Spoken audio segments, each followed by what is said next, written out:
23 जनवरी 2024 को प्राण प्रतिष्ठा समारोह के साथ ही भव्य राम मंदिर बन जाएगा, लेकिन इसके लिए कई शहादतें दी गई। इस वक्त हम जम्मू जिले के अखनूर के समा इलाके में मौजूद हैं, जहां कई वर्ष पुराने इस मंदिर से दो शिष्यों ने अपनी कुर्बानी दी। यह मंदिर श्री श्री 108 श्री रामचंद्र दास महाराज का है और आप इलाका अगर देखें तो काफी जंगल दूर दराज का इलाका है। लेकिन सन 1990 में जब पहली बार कार सेवक अयोध्या पहुंचे तो उसमें 3 कार सेवक यहाँ के महंत और उनके 2 शिष्य उनके साथ मौजूद थे। आज भी जो रामचरण पादुका ये लोग वहां से लाए हैं वो यहाँ पर विराजमान है, अंदर मंदिर में स्थापित है और उस रामचरण पादुका की रोज जो है वो पूजा की जाती है। इस वक्त आपको बता दें कि ये वही इलाका है, दूरदराज का सरहदी इलाका, जहां पर लोगों ने दुश्मन का दर्द भी झेला है। और इसके साथ साथ हम इस वक्त मंदिर में मौजूद हैं, यहाँ पर पुजारी जी भी हैं और उसके साथ साथ ये वो रामचरण पादुका है जो अयोध्या से लाई गई थी 1990 की कार सेवा के बाद। यहाँ इसे रोज जो है इसका पूजा किया जाता है और इसके साथ साथ यहाँ महाराज की जो मूर्ति है उसे भी स्थापित किया गया है।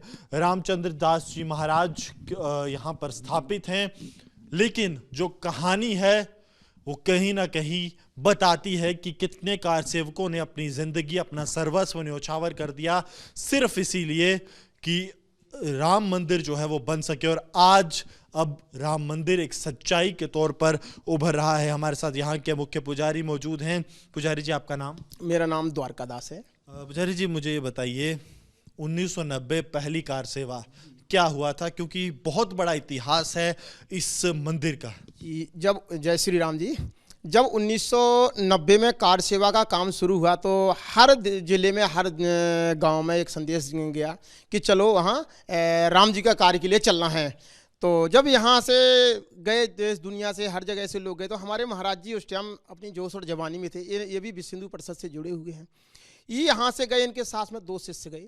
जब दोनों शिष्य वहाँ गए तो जब ये लेट पहुँचे तो बताते कि वहाँ हमको रोक दिया गया। तो कुछ ऐसे थे जो तैराक थे कि उन्होंने सरजू में रस्सा बांधा और सरजू रस्से के सहारे रातों रात अंदर गए। बहुत से कार सेवक है जो रातों रात रस्से के बल से अंदर गए।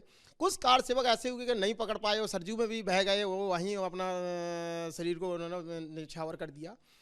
जब ये सुबह पहुँचे तो वहाँ एकदम बस एक ही नारा लगा के चलो जय श्री राम और बाबरी ढांचा को गिराना है।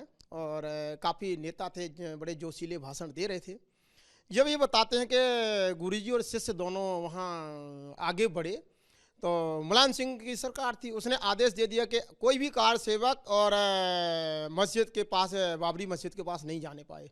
जब वहाँ कुछ कार सेवक कुठारी, वो बताते कुठारी बंधु तो ऊपर चढ़ गए थे, उनको ऊपर से ही गोली मारी गई थी। इनके जो शिष्य थे, ये गुरुजी पीछे जा रहे थे, शिष्य आगे आगे जा रहे थे। इनको पास ही आया और आर्मी वाला, पहले पुलिस वालों ने रोका कि भाई ये आगे बढ़ने से पीछे हो जाओ, उन्हें गोली मारी जाएगी। लेकिन इनके अंदर एक ऐसा जुनून था कि ये पीछे मुड़ने का नाम नहीं ले रहे थे। वो बताते हैं, महाराज जी बताते हैं कि एक गोली मारी, एक शिष्य को गोली मारी। उसको जैसे गोली लगी तो उसने उठाया, उसने देखा ये तो शरीर छोड़ चुका है। उसने जय श्री राम का नारा लगाया, वो भी आगे बढ़ गया तो उसको भी गोली मारी गई। उसको गोली मारी तो उसने आवाज़ लगाई, महाराज जी मुझे तो गोली लग गई है। बोले कोई बात नहीं है, गोली लग गई है तो क्या हो गया है, राम के कार्य में तो जा रहा है, आया इसीलिए था। महाराज जी भी उठे और महाराज जी ने जल्द उन्होंने महाराज जी को भी गोली मारी। तो महाराज जी को गोली मारी, लेकिन इनके पैरों में गोली लगी, ये भी गिर गए। तो उनको उठा करके बताते सरजू में बहा, जो भी जितने कार से वो गोली चल रही थी उठा करके सरजू में फेंकते जा रहे थे। महाराज जी को उठा करके जब लाए तो इनको होश आया, तो इनको गाड़ी में रखा और जेल में डाल दिया। जब ये जेल में गए तो कई दिन के बाद निकले, वहाँ से निकले, उन्होंने एक ही प्रण लिया कि मैंने अपने 2 शिष्य यहाँ शहीद, मेरे 2 शिष्य शहीद हुए हैं, मैं राम जी के पास आऊँगा, आस्था वही है। लेकिन जब राम जी मंदिर में स्थापित होंगे तब मैं यहाँ दर्शन करने आऊँगा, नहीं मैं दोबारा आऊँगा नहीं। वहाँ से चरणोपादुका लिए, उन्होंने उठा करके लाए, इनकी पूजा सेवा। शिष्य जो है वो नहीं आए, लेकिन ये चरण पादुका वहाँ से चरणोपादुका ले आए, बस चरणोपादुका लाए, बोले कि मैं इनकी ही पूजा करूँगा और जब मंदिर में राम जी विराजमान हो जाएंगे तब मैं जाकर के राम जी के दर्शन करने जाऊंगा।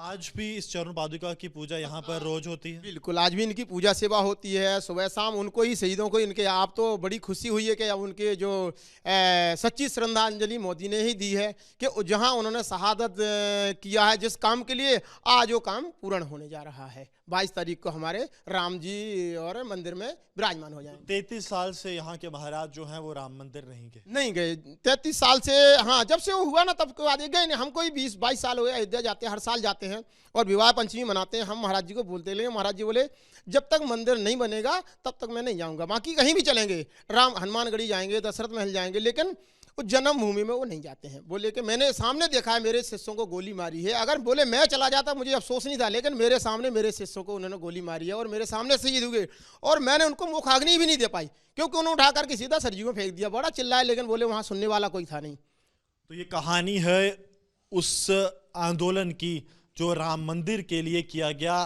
और जम्मू के उन इलाकों में, सरहदी दूर दराज के इलाकों से भी किस तरह से संत महात्मा अपने शिष्यों के साथ पहुंचे थे। 1990 की पहली कार सेवा में किस तरह से बर्बरता उन पर ढाई गई। शिष्य तो महाराज के वापस नहीं आ सके, लेकिन भगवान राम की चरण पादुका आज भी यहाँ पर स्थापित है और सुबह शाम यहाँ पर चरण पादुका की पूजा की जाती है। लेकिन अब माहौल खुशी का है क्योंकि 22 तारीख यानी कि वो दिन जिस दिन यहाँ पर भी जश्न मनाया जाएगा पूरे देश के साथ साथ, क्योंकि भगवान राम का भव्य राम मंदिर जो है वो बनकर तैयार हो रहा है। और यहाँ पर इसलिए भी खास हो जाता है क्योंकि शिष्यों ने, गुरुजी के शिष्यों ने अपना सर्वस्व राम मंदिर के लिए न्योछावर किया। गौरव साहनी के साथ Gursimran Singh, Republic media network.